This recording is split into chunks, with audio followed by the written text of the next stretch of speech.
Did I just spend the last 15 hours making D&D icons instead of doing what I'm actually supposed to be doing? Yes, I did. Are they so cute that I need to find something to do with them now? Yes, absolutely. So in my D&D madness, I went and created some very interesting and unique icons that you don't get to see around that often. We have an adventurer chef, an explorer's kit, thorn whip because why not? Cleric is just one of those that it's really hard to make a symbol for. That's not all about healing. Added in one about secrets and information. Here we have 2 different paladin icons because I couldn't make up my mind. Bonus round, I got really into a fancy design for a D20. If you want to see what I do with them, go check out my Instagram, link in the bio. You know the funny thing about being a creative is that I went and created all of this. Look at it. I spent 40 plus hours making all of that just so I could wish you a natural 20 today. But that's not all. It's cute for an Instagram post, but I want a t-shirt. And thus I have created this. And if you're feeling particularly angry, here's a natural 1 to wish on somebody for their day. The madness for this design train continues. I have 2 sayings. Which one do you like better? Always tip your healer. Or, I am a dictator of life and death. Let me know which one you like in the comments. My loyalties don't lie with just anyone. My loyalty lies with the one who brought the cupcakes. 'Cause you know us DMs have a sweet tooth. A couple weeks ago I got really into making D&D symbols. I love this druid symbol and this D20 symbol so much that I wanted to expand it for all the classes. The class that's been stuck in my head for the past couple of weeks has been the Bard, which is my personal favorite class. Here are some elements that I chose to include in this symbol, and here is the finished product. I really like the way the scrolls turned out, and I changed out the juggling pins for juggling swords, because, you know, bards do a little stabby occasionally. Next up is Barbarian, because that rage-fueled imagery just can't get out of my mind. So I'm on a roll today. I have 2 designs done. First up is Barbarian. And what is a barbarian without an axe? I really wanted to include some more tribal-based designs and flames. And then, of course, flowers, because I need the designs to have a cohesive theme. And what better way to include flowers than petunias, which mean resentment and anger. And here's what I came up with.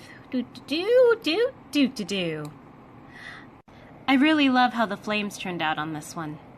And since we're on the subject of flames, sorcerers have innate power that grows within them, that burns like a kindling fire. So we have gladiolas for remembrance, some quartz crystals, flames and lightning as our class symbols, and voila! The flames turned out really feathery and I love that. I've been really into making D&D symbols lately. I've already made Bard, Druid, Barbarian, and Sorcerer. So today let's tackle Warlock. This time I decided to pre-sketch everything instead of just randomly throwing myself into it. Here's the concept sketch, from Eldritch Horror all the way up to Archangel, Fae and Fiend symbols respectively, and voila! I have the power! They always end up turning out a little different than I expect. I included roses this time because being a warlock can be a double-edged sword. And I simplified much of the details except for the tentacles, because that's just really hard to simplify tentacles. They're amazing to draw, but hard to, simplify. So who should I do next, ranger or fighter? Let me know in the comments section. Yeah. Well, I'm working on making a bunch of D&D class symbols. Here are some of the ones I have done so far. And I'm currently collecting my references for ranger. But you know what design's stuck in my head right now? The Dungeon Master symbol. As I am a proud DM myself, it can be hard to find a symbol that really represents all of the hard work that goes into being a Dungeon Master. But then I found this gorgeous work by Jade Libels, and it got me thinking. Dungeon Masters do wear a lot of character masks to build this world for the players to enjoy. So I've outlined my world with 4 different masks with the world in the center. I have the Beholder and the Dragon as good classic masks. And I have the tragic king. But I'm having trouble coming up for an idea for the fourth mask. I have a comedy and tragedy thing going on here, but I'm not sure if I want to make it a jester or have it be something else. Do you have any ideas? A couple of weeks ago, I asked for help for making my next D&D symbol, specifically the Dungeon Master. And everyone gave me some really good ideas. So here's where the design started. And here is where we ended up. Someone had mentioned that the beholder and the dragon are symbols of power, so I needed to balance this side out with another symbol of power. Others mentioned a harlequin, and so I decided to go with kind of an earth mother or a forest witch. Because come on, how many stories do you know that involve having to go find a powerful magical woman that lives in a forest? I tried to include a mimic, but it involved a little too many tiny details. As it was, I was already putting this many details in the map. And then, of course, I had to include the age-old question, is the pen mightier than the sword? So, there you go. Now, this time I promised to work on the ranger. So, aside from making all of this awesome D&D class symbols, I also make witch-themed designs for my mom's business. Like this one, and this one. And I'm super excited to share this with you because we got them printed on a t-shirt. And you can now get them on her website at goddessteahouse.com. Also, if you want to learn more about magic, how to work with gods and goddesses, or receive blessings to help uplift your day, go follow her on DT Priestess here on TikTok. So you asked for it, and here it is. These were my references for the ranger symbol, and here is the full finished version. Of course, what's a ranger without their bow and a little bit of magic? Their beast companion, their excellent trackers, so that's why all the footprints, and I also included trees and mountains for terrain. Now, what symbol would you like me to do next? The cleric or the rogue?